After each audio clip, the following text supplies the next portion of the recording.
Hi friends, ಎಲ್ಲರಿಗೂ ನಮಸ್ಕಾರ. ನಾಗು ಮಹಿ cooking ಚಾನಲ್ಗೆ ಸ್ವಾಗತ. ಯಾರೆಲ್ಲ ಸಬ್ಸ್ಕ್ರೈಬ್ ಮಾಡ್ಕೊಂಡಿದ್ದೀರೋ ಎಲ್ಲರಿಗೂ ಧನ್ಯವಾದ. ಇನ್ನು ಯಾರು ನಮ್ಮ ಚಾನಲ್ನ ಸಬ್ಸ್ಕ್ರೈಬ್ ಮಾಡ್ಕೊಂಡಿಲ್ಲ, ಪ್ಲೀಸ್ ಸಬ್ಸ್ಕ್ರೈಬ್ ಮಾಡ್ಕೊಳ್ಳಿ. ಹಾಗೆ ಪಕ್ಕದಲ್ಲಿರುವ ಬೆಲ್ ಐಕನ್ನ ಕ್ಲಿಕ್ ಮಾಡಿ. ಇವತ್ತಿನ ರೆಸಿಪಿ ಬಂದು ಖಾರ ಪೊಂಗಲ್. ಇದಂತೂ ತುಂಬಾನೇ ಸಿಂಪಲ್ ಮತ್ತೆ ಇದು ಎಲ್ಲರಿಗೂ ಇಷ್ಟವಾಗುವ ರೆಸಿಪಿ. ಇದನ್ನ ಹೇಗೆ ಮಾಡೋದು ಅಂತ ನೋಡ್ಕೊಳ್ಳೋಣ ಬನ್ನಿ. ನಾನಿಲ್ಲಿ 1 ಲೋಟ ಆಗುವಷ್ಟು ಹೆಸರು ಬೇಳೆನ ತಗೊಳ್ತಾ ಇದ್ದೀನಿ. ಇದನ್ನ ಕ್ಲೀನ್ ಆಗಿ ಸೋದಿಸ್ಕೊಂಡು ಹೊಟ್ಟೆಲ್ಲ ಹಾರಿಸ್ಕೊಂಡು 1 ಲೋಟ ಆಗೋಷ್ಟು ತಗೊಂಡಿದ್ದೀನಿ. ನೋಡ್ತಾ ಇರ್ಬೋದು ಎಷ್ಟು ಫ್ರೆಶ್ ಆಗಿರುವ ಹೆಸರು ಬೇಳೆನ ತಗೊಂಡಿದ್ದೀನಿ ಅಂತ.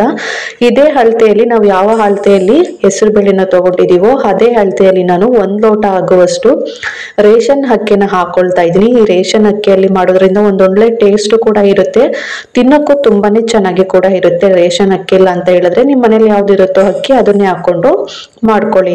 ಇವಾಗ ಇವೆರಡನ್ನು ಏನಿಲ್ಲ ಅಂದ್ರೂ 2 ರಿಂದ 3 ಬಾರಿ ಚೆನ್ನಾಗಿ ತೊಳೆದ್ಕೋಬೇಕು. ರೇಷನ್ ಅಕ್ಕಿ ಅಲ್ವಾ, ಸೊ ಮೇಲೆಲ್ಲ ಒಟ್ಟು ಡಸ್ಟ್ ಎಲ್ಲ ಇರುತ್ತೆ, ಅದನ್ನೆಲ್ಲ ಕ್ಲೀನ್ ಮಾಡ್ಕೊಂಡು 2 ರಿಂದ 3 ಬಾರಿ ಇದನ್ನ ಈ ತರ ಚೆನ್ನಾಗಿ ತೊಳ್ಕೊಬೇಕಾಗುತ್ತೆ. ನೋಡಿ, ಈ ತರ ಚೆನ್ನಾಗಿ ತೊಳೆದು ಆ ನೀರನ್ನೆಲ್ಲ ಬಸ್ಬಿಟ್ಟು ಈ ಅಕ್ಕಿ ಬೇಳೆನ ಸಪ್ರೇಟ್ ಮಾಡಿ ಇಟ್ಕೊಂಡಿದ್ದೀನಿ. ಇವಾಗ ಇದಕ್ಕೆ ಸ್ವಲ್ಪ ನೀರನ್ನ ಹಾಕೊಂಡು ಒಂದು ದೊಡ್ಡ ಕುಕ್ಕರ್ ಅನ್ನ ತಗೊಂಡಿದ್ದೀನಿ. ಯಾಕಂದ್ರೆ ನಾನಿಲ್ಲಿ 2 ಲೋಟ 1 ಲೋಟ ಅಕ್ಕಿ ಮತ್ತೆ 1 ಲೋಟ ಹೆಸರು ಬೇಳೆ ಹಾಕಿರ್ತೀನಲ್ಲ, ಸ್ವಲ್ಪ ಕ್ವಾಂಟಿಟಿ ಜಾಸ್ತಿನೇ ಆಗುತ್ತೆ ಅದು ಬೆಂದ ಮೇಲೆ. ಅದಕ್ಕೋಸ್ಕರ ನಾನು ದೊಡ್ಡ ಕುಕ್ಕರಿಗೆ ತಗೊಂಡು 2 ಲೋಟಗೆ ನಾನಿಲ್ಲಿ 4 ಲೋಟ ನೀರನ್ನ ಹಾಕೊಳ್ತಾ ಇದ್ದೀನಿ. ಇವಾಗ ರುಚಿಗೆ ತಕ್ಕಷ್ಟು ನಾನು ಉಪ್ಪನ್ನ ಹಾಕೊಂಡು ಇದನ್ನ 1 ವಿಸಿಲ್ ಕೂಗಿಸ್ಕೊಂಡ್ರೆ ಸಾಕು. ಜಾಸ್ತಿ ಕೂಗ್ಸಕ್ ಹೋಗ್ಬಾರ್ದು, ತೊಪ್ಪೆ ತರ ಹಾಕ್ಬಿಟ್ರೆ ತಿನ್ನಕ್ಕೆ ಚೆನ್ನಾಗಿರಲ್ಲ. ಈ ಖಾರ ಪೊಂಗಲು ಅಕ್ಕಿ ಮತ್ತೆ ಬೇಳೆ ಸ್ವಲ್ಪ ಸಿಕ್ಕರೇನೆ ಬಾಯಿಗೆ ತುಂಬಾನೇ ಚೆನ್ನಾಗಿರುತ್ತೆ. ಅದಕ್ಕೋಸ್ಕರ ನಾನು 1 ವಿಸಿಲ್ ಕೂಗಿಸ್ಕೊಳ್ತಾ ಇದ್ದೀನಿ. ನೋಡ್ತಾ ಇರ್ಬೋದು ಇವಾಗ ವಿಸಿಲ್ ಕೂಡ ಹೋಗಿದೆ. ಇವಾಗ ಕುಕ್ಕರ್ ಅನ್ನ ಮುಚ್ಚಳ ತೆಗೆದು ತೋರಿಸ್ತಾ ಇದ್ದೀನಿ. ನೋಡಿ, ನಾವು ಹಾಕಿರೋ 4 ಲೋಟ ನೀರು ಮತ್ತೆ ಅಕ್ಕಿ ಪರ್ಫೆಕ್ಟ್ ಆಗಿ ಬೆಂದಿದೆ. ಸ್ವಲ್ಪ ಇದು ಗಟ್ಟಿನೇ ಆಯ್ತು. ಮತ್ತೆ ಇವಾಗ ಸ್ವಲ್ಪ ಬಿಸಿನೀರನ್ನ ಇಟ್ಕೊಂಡು ಸರಿ ಮಾಡ್ಕೋಬೇಕಾಗುತ್ತೆ. ನೋಡಿ ಎಷ್ಟು ಬೇಳೆ ಮತ್ತೆ ಅಕ್ಕಿ ಎಷ್ಟು ಸಾಫ್ಟ್ ಆಗಿ ಬೆಂದಿದೆ ಅಲ್ವಾ. ನೋಡಿ, ಇವಾಗ ಇದನ್ನ ಪಕ್ಕಕ್ಕೆ ಇಟ್ಟು ಸ್ಟವ್ ಆನ್ ಮಾಡಿ ಒಂದು ಕಡಾಯಿನ ಬಿಸಿ ಮಾಡಕ್ಕೆ ಇಟ್ಕೊಂಡಿದ್ದೀನಿ.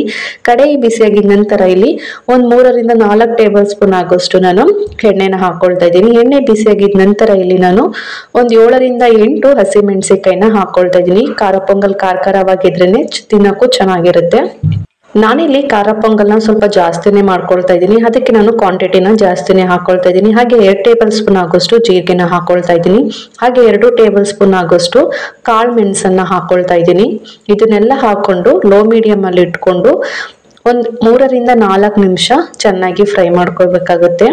ಹೈ ಫ್ಲೇಮ್ ಅಲ್ಲಿ ಯಾವುದೇ ಕಾರಣಕ್ಕೂ ಇದನ್ನ ಫ್ರೈ ಮಾಡಕ್ ಹೋಗ್ಬಾರ್ದು, ಅದು ಫ್ಲೇವರ್ ಎಲ್ಲ ಒಟ್ಟೋಗ್ಬಿಡುತ್ತೆ. ಇದನ್ನ ಜಾಸ್ತಿ ಕೂಡ ಫ್ರೈ ಮಾಡಕ್ ಹೋಗ್ಬಾರ್ದು, ಲೋ ಮೀಡಿಯಂ ಅಲ್ಲಿ ಇಟ್ಕೊಂಡ್ರೆ ಫ್ರೈ ಮಾಡ್ಕೋಬೇಕು. ಈ ತರ ಫ್ರೈ ಮಾಡ್ಕೊಂಡಿದ ನಂತರ 1 ಗೆಡ್ಡೆ ಬೆಳ್ಳುಳ್ಳಿನ ಸಿಪ್ಪೆ ಎಲ್ಲ ರಿಮೂವ್ ಮಾಡಿ ಚಿಕ್ಕದಾಗಿ ಕಟ್ ಮಾಡಿ ಹಾಕೊಳ್ತಾ ಇದ್ದೀನಿ.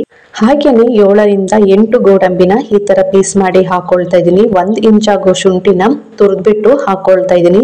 ತುರ್ದ್ಬಿಟ್ಟು ಬೇಕಾದ್ರೂ ಹಾಕೋಬಹುದು, ಇಲ್ಲಾಂದ್ರೆ ನೀವು ಜಜ್ಬಿಟ್ಟು ಬೇಕಾದ್ರೂ ಹಾಕೋಬಹುದು. ಬಟ್ ತುರ್ದ್ಬಿಟ್ಟು ಹಾಕಿ ಮಾಡಿದ್ರೆ ಟೇಸ್ಟ್ ಅಂತೂ ಸೂಪರ್ ಆಗಿ ಕೂಡ ಇರುತ್ತೆ. ಅದಕ್ಕೋಸ್ಕರ ನಾನಿಲ್ಲಿ ತುರಿದ್ಬಿಟ್ಟು ಹಾಕೊಳ್ತಾ ಇದ್ದೀನಿ. ಇನ್ನೊಂದು ಸೈಡ್ ಅಲ್ಲಿ ನಾನು ಇನ್ನೂ ಸ್ವಲ್ಪ ಬಿಸಿನೀರನ್ನ ಬಿಸಿ ಮಾಡಕ್ಕೆ ಇಟ್ಕೊಂಡಿದ್ದೀನಿ.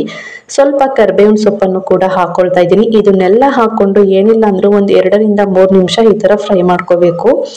ನೆಕ್ಸ್ಟ್ ಇವಾಗ ನಾನು ಇದಕ್ಕೇನೆ ಒಂದು ಅರ್ಧ ಇಡಿ ಆಗೋಷ್ಟು ತೆಂಗಿನಕಾಯಿನ ತಗೊಂಡು ಚೆನ್ನಾಗಿ ವಾಶ್ ಮಾಡಿ ಈ ತರ ಚಿಕ್ಕದಾಗಿ ಕಟ್ ಮಾಡಿ ಹಾಕೊಳ್ತಾ ಇದ್ದೀನಿ. ಇದನ್ನೆಲ್ಲ ನಾನು 2 ರಿಂದ 3 ನಿಮಿಷ ಈ ತರ ಫ್ರೈ ಮಾಡ್ಕೋಬೇಕು. ಇದನ್ನ ಜಾಸ್ತಿನೂ ಕೂಡ ಫ್ರೈ ಮಾಡಕ್ ಹೋಗ್ಬಾರ್ದು, ಟೇಸ್ಟ್ ಕೂಡ ಫ್ಲೇವರು ಕೂಡ ಬರಲ್ಲ. ಸ್ವಲ್ಪ ಲೋ ಮೀಡಿಯಂ ಅಲ್ಲಿ ಇಟ್ಕೊಂಡು ಫ್ರೈ ಮಾಡ್ಕೋಬೇಕು. ಈ ತರ ಫ್ರೈ ಮಾಡ್ಕೊಂಡಿದ ನಂತರ 1 ಟೇಬಲ್ ಸ್ಪೂನ್ ಆಗುವಷ್ಟು ಅರಿಶಿಣದ ಪುಡಿನ ಹಾಕೊಂಡು ನಾವು ಹಾಕಿರುವ ಪದಾರ್ಥಗಳಿಗೆಲ್ಲ ಅರಿಶಿನ ಪುಡಿ ಚೆನ್ನಾಗಿ ಹಿಡಿಬೇಕು. ಈ ತರ 1 ಸೆಕೆಂಡ್ ಫ್ರೈ ಮಾಡ್ಕೊಂಡ್ರೆ ಆಯ್ತು. ಇಷ್ಟ ಆದ್ರೆ ಸಾಕು. ಇವಾಗ ಇದನ್ನ ಪಕ್ಕಕ್ಕೆ ಇಟ್ಟು ರೈಸ್ ಅನ್ನ ಇಟ್ಕೊಂಡು ಲೋ ಮೀಡಿಯಂ ಅಲ್ಲಿ ಇಟ್ಕೊಂಡು ಇದನ್ನ ಇವಾಗ ನಾವು ಆವಾಗಲೇ ನೀರು ಕೂಡ ಬಿಸಿ ಮಾಡಕ್ಕೆ ಇಟ್ಕೊಂಡಿದ್ದು ನಾನು ಮತ್ತೆ ಸ್ವಲ್ಪ ನೀರನ್ನ ಹಾಕೊಂಡು ಒಂದ್ಸಲಿ ಚೆನ್ನಾಗಿ ಮಿಕ್ಸ್ ಮಾಡ್ಕೊಳ್ತಾ ಇದ್ದೀನಿ. ಆ ನೀರು ಕ್ವಾಂಟಿಟಿ ಎಲ್ಲ ಸ್ವಲ್ಪ ಹದವಾಗಿ ಬರಬೇಕು. ಅಲ್ಲಿ ಗಂಟ 5 ನಿಮಿಷ ಇದನ್ನ ಲೋ ಮೀಡಿಯಂ ಅಲ್ಲೇ ಚೆನ್ನಾಗಿ ಕುದಿಸ್ಕೋಬೇಕು. ನೋಡಿ, ಈ ತರ ಕುದಿದ ನಂತರ ಇಷ್ಟ ಆದ್ರೆ ಸಾಕು. ಇವಾಗ ಸ್ಟವ್ ಅನ್ನ ಕಡಿಮೆ ಉರಿಯಲ್ಲೇ ಇಟ್ಕೊಂಡು ನಾವು ಒಗ್ಗರಣೆನ ರೆಡಿ ಮಾಡಿ ಇಟ್ಕೊಂಡಿದ್ವಲ್ಲ, ಇವಾಗ ಸೇರಿಸ್ಕೊಳ್ಳೋದ. ಒಗ್ಗರಣೆ ಸೇರಿಸ್ಕೊಂಡಿದ ನಂತರ ಯಾವುದೇ ಕಾರಣಕ್ಕೂ ಹುರಿಯಲ್ಲಿ ಇಟ್ಕೊಂಡು ಇದನ್ನ ಮಿಕ್ಸ್ ಮಾಡ್ಕೊಳಕ್ ಹೋಗ್ಬಾರ್ದು. ಇವಾಗ ಸ್ಟವ್ ಅನ್ನ ಆಫ್ ಮಾಡಿ ಕೊತ್ತಂಬರಿ ಸೊಪ್ಪನ್ನ ಲಾಸ್ಟ್ ಅಲ್ಲಿ ಹಾಕೊಳ್ತಾ ಇದ್ದೀನಿ.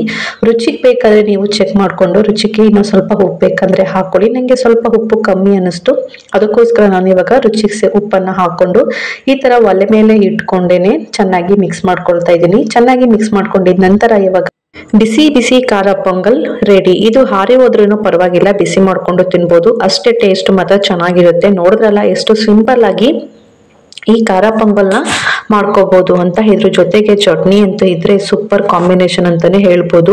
ಈ ತರ ಪೊಂಗಲ್ ಮಾಡಿದಾಗ ಮರಿದೇನೆ ಚಟ್ನಿ ಇಲ್ಲಾಂದ್ರೆ ಉದ್ದಿನ ವಡೆ ಮಾಡ್ಕೊಂತೀನಿ, ಟೇಸ್ಟ್ ಅಂತೂ ಸಖತ್ತಾಗಿ ಕೂಡ ಇರುತ್ತೆ. ಈ ತರ ಮಾಡ್ಕೊಟ್ರೆ ಮಕ್ಕಳಿಗಂತೂ ತುಂಬಾನೇ ಇಷ್ಟಪಟ್ಟು ತಿಂದು ಖಾಲಿ ಮಾಡ್ತಾರೆ. ಆರೋಗ್ಯಕ್ಕೂ ಕೂಡ ಒಳ್ಳೇದು, ಯಾಕಂದ್ರೆ ನಾವು ಶುಂಠಿ ಎಲ್ಲ ಹಾಕಿ ತುರ್ದಿ ಹಾಕಿ ಮಾಡಿರ್ತೀವಲ್ಲ, ಗ್ಯಾಸ್ಟ್ರಿಕ್ ಪ್ರಾಬ್ಲಮ್ ಕೂಡ ಬರಲ್ಲ. ಒಂದ್ಸಲ ಈ ವಿಧಾನದಲ್ಲಿ ಟ್ರೈ ಮಾಡಿ ನೋಡಿ, ಹೇಗ್ ಬಂತು ಅಂತ ಕಮೆಂಟ್ ಮೂಲಕ ತಿಳಿಸಿ. Thank you.